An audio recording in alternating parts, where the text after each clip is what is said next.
श्रीमद् भगवद गीता छठा अध्याय निष्काम कर्म योग का प्रतिपादन करते हुए आत्मोद्धार के लिए प्रेरणा तथा मनोनिग्रह पूर्वक ध्यान योग एवं योग भ्रष्ट की गति का वर्णन। श्री भगवान बोले, जो पुरुष कर्म फल का आश्रय न लेकर करने योग्य कर्म करता है वह सन्यासी तथा योगी है, और केवल अग्नि का त्याग करने वाला सन्यासी नहीं है तथा केवल क्रियाओं का त्याग करने वाला योगी नहीं है। हे अर्जुन, जिसको सन्यास ऐसा कहते हैं उसी को तू योग जान, क्योंकि संकल्पों का त्याग न करने वाला कोई भी पुरुष योगी नहीं होता। योग में आरूढ़ होने की इच्छा वाले मननशील पुरुष के लिए योग की प्राप्ति में निष्काम भाव से कर्म करना ही हेतु कहा जाता है, और योगारूढ़ हो जाने पर उस योगारूढ़ पुरुष का जो सर्व संकल्पों का अभाव है वही कल्याण में हेतु कहा जाता है। जिस काल में न तो इंद्रियों के भोगों में और न कर्मों में ही आसक्त होता है, उस काल में सर्व संकल्पों का त्यागी पुरुष योगारूढ़ कहा जाता है। अपने द्वारा अपना संसार समुद्र से उद्धार करे और अपने को अधोगति में न डाले, क्योंकि यह मनुष्य आप ही तो अपना मित्र है और आप ही अपना शत्रु है। जिस जीवात्मा द्वारा मन और इंद्रियों सहित शरीर जीता हुआ है, उस जीवात्मा का तो वह आप ही मित्र है, और जिसके द्वारा मन तथा इंद्रियों सहित शरीर नहीं जीता गया है, उसके लिए वह आप ही शत्रु के सदृश शत्रुता में बरतता है। सर्दी गर्मी और सुख दुखादि में तथा मान और अपमान में जिसके अंतःकरण की वृत्तियां भलीभांति शांत है, ऐसे स्वाधीन आत्मा वाले पुरुष के ज्ञान में सच्चिदानंद घन परमात्मा सम्यक प्रकार से स्थित है, अर्थात उसके ज्ञान में परमात्मा के सिवा अन्य कुछ नहीं होता। जिसका अंतःकरण ज्ञान विज्ञान से तृप्त है, जिसकी स्थिति विकार रहित है, जिसकी इंद्रियां भलीभांति जीती हुई हैं, और जिसके लिए मिट्टी पत्थर और सुवर्ण समान है, वह योगी युक्त अर्थात भगवत प्राप्त है, ऐसे कहा जाता है। सुहृद, मित्र, वैरी, उदासीन, मध्यस्थ, द्वेष्य और बंधुगणों में, धर्मात्माओं में और पापियों में भी समान भाव रखने वाला अत्यंत श्रेष्ठ है। मन और इंद्रियों सहित शरीर को वश में रखने वाला आशा रहित और संग्रह रहित योगी अकेला ही एकांत स्थान में स्थित होकर आत्मा को निरंतर परमात्मा में लगाए। शुद्ध भूमि में जिसके ऊपर क्रमशः कुशा, मृगछाला और वस्त्र बिछे हैं, जो न बहुत ऊंचा है और न बहुत नीचा, ऐसे अपने आसन को स्थापन करे। उस आसन पर बैठकर चित्त और इंद्रियों की क्रियाओं को वश में रखते हुए मन को एकाग्र करके अंतःकरण की शुद्धि के लिए योग का अभ्यास करे। काया, सिर और गले को समान एवं अचल धारण करके और स्थिर होकर अपनी नासिका के अग्रभाग पर दृष्टि जमाकर अन्य दिशाओं को न देखता हुआ ब्रह्मचारी के व्रत में स्थित, भय रहित तथा भलीभांति शांत अंतःकरण वाला सावधान योगी मन को रोककर मुझ में चित्त वाला और मेरे परायण होकर स्थित होवे। वश में किए हुए मन वाला योगी इस प्रकार आत्मा को निरंतर मुझ परमेश्वर के स्वरूप में लगाता हुआ मुझ में रहने वाली परमानंद की पराकाष्ठा रूप शांति को प्राप्त होता है। हे अर्जुन, यह योग न तो बहुत खाने वाले का, न बिल्कुल न खाने वाले का, न बहुत शयन करने के स्वभाव वाले का और न सदा जागने वाले का ही सिद्ध होता है। दुखों का नाश करने वाला योग तो यथा योग्य आहार विहार करने वाले का, कर्मों में यथा योग्य चेष्टा करने वाले का और यथा योग्य सोने तथा जागने वाले का ही सिद्ध होता है। अत्यंत वश में किया हुआ चित्त जिस काल में परमात्मा में ही भलीभांति स्थित हो जाता है, उस काल में संपूर्ण भोगों से स्प्रिया रहित पुरुष योग युक्त है, ऐसा कहा जाता है। जिस प्रकार वायु रहित स्थान में स्थित दीपक चलायमान नहीं होता, वैसी ही उपमा परमात्मा के ध्यान में लगे हुए योगी के जीते हुए चित्त की कही गई है। योग के अभ्यास से निरुद्ध चित्त जिस अवस्था में उपराम हो जाता है और जिस अवस्था में परमात्मा के ध्यान से शुद्ध हुई सूक्ष्म बुद्धि द्वारा परमात्मा को साक्षात करता हुआ सच्चिदानंद घन परमात्मा में ही संतुष्ट रहता है। इंद्रियों से अतीत केवल शुद्ध हुई सूक्ष्म बुद्धि द्वारा ग्रहण करने योग्य जो अनंत आनंद है, उसको जिस अवस्था में अनुभव करता है और जिस अवस्था में स्थित यह योगी परमात्मा के स्वरूप से विचलित होता ही नहीं, परमात्मा की प्राप्ति रूप जिस लाभ को प्राप्त होकर उससे अधिक दूसरा कुछ भी लाभ नहीं मानता, और परमात्मा प्राप्ति रूप जिस अवस्था में स्थित योगी बड़े भारी दुख से भी चलायमान नहीं होता। जो दुख रूप संसार के संयोग से रहित है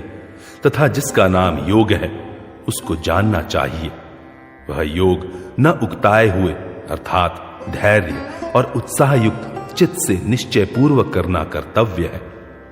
संकल्प से उत्पन्न होने वाली संपूर्ण कामनाओं को निशेष रूप से त्याग कर और मन के द्वारा इंद्रियों के समुदाय को सभी ओर से भलीभांति रोककर क्रम क्रम से अभ्यास करता हुआ उपरति को प्राप्त हो तथा धैर्य युक्त बुद्धि के द्वारा मन को परमात्मा में स्थित करके परमात्मा के सिवा और कुछ भी चिंतन न करे। यह स्थिर न रहने वाला और चंचल मन जिस जिस शब्दादि विषय के निमित्त से संसार में विचरता है, उस विषय से रोककर यानी हटाकर इसे बार बार परमात्मा में ही निरुद्ध करे। क्योंकि जिसका मन भली प्रकार शांत है, जो पाप से रहित है और जिसका रजोगुण शांत हो गया है, ऐसे इस सच्चिदानंद घन ब्रह्म के साथ एक ही भाव हुए योगी को उत्तम आनंद प्राप्त होता है। वह पाप रहित योगी इस प्रकार निरंतर आत्मा को परमात्मा में लगाता हुआ सुखपूर्वक पर ब्रह्म परमात्मा की प्राप्ति रूप अनंत आनंद का अनुभव करता है। सर्वव्यापी अनंत चेतन में एक ही भाव से स्थिति रूप योग से युक्त आत्मा वाला तथा सब में संभाव से देखने वाला योगी आत्मा को संपूर्ण भूतों में स्थित और संपूर्ण भूतों को आत्मा में कल्पित देखता है। जो पुरुष संपूर्ण भूतों में सबके आत्मरूप मुझ वासुदेव को ही व्यापक देखता है और संपूर्ण भूतों को मुझ वासुदेव के अंतर्गत देखता है, उसके लिए मैं अदृश्य नहीं होता और वह मेरे लिए अदृश्य नहीं होता। जो पुरुष एक ही भाव में स्थित होकर संपूर्ण भूतों में आत्मरूप से स्थित मुझ सच्चिदानंद घन वासुदेव को भजता है, वह योगी सब प्रकार से बरतता हुआ भी मुझ में ही बरतता है। हे अर्जुन, जो योगी अपनी भांति संपूर्ण भूतों में सम देखता है और सुख अथवा दुख को भी सब में सम देखता है, वह योगी परम श्रेष्ठ माना गया है। अर्जुन बोले, हे मधुसूदन, जो यह योग आपने संभाव से कहा है, मन के चंचल होने से मैं इसकी नित्य स्थिति को नहीं देखता हूं, क्योंकि हे श्री कृष्ण, यह मन बड़ा चंचल प्रमथन स्वभाव वाला, बड़ा दृढ़ और बलवान है, इसलिए उसका वश में करना मैं वायु के रोकने की भांति अत्यंत दुष्कर मानता हूं। श्री भगवान बोले, हे महाबाहो, निसंदेह मन चंचल और कठिनता से वश में होने वाला है, परंतु हे कुंती पुत्र अर्जुन, यह अभ्यास और वैराग्य से वश में होता है। जिसका मन वश में किया हुआ नहीं है,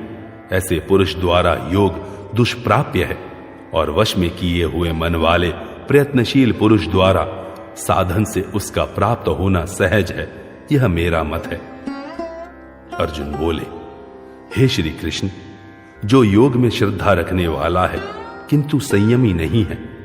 इस कारण जिसका मन अनंत काल में योग से विचलित हो गया है, ऐसा साधक योग की सिद्धि को अर्थात भगवत साक्षात्कार को न प्राप्त होकर किस गति को प्राप्त होता है। हे महाबाहो, क्या वह भगवत प्राप्ति के मार्ग में मोहित और आश्रय रहित पुरुष छिन्न भिन्न बादल की भांति दोनों ओर से भ्रष्ट होकर नष्ट तो नहीं हो जाता? हे श्री कृष्ण, मेरे इस संचय को संपूर्ण रूप से छेदन करने के लिए आप ही योग्य हैं, क्योंकि आपके सिवा दूसरा इस संशय का छेदन करने वाला मिलना संभव नहीं है। श्री भगवान बोले, हे पार्थ,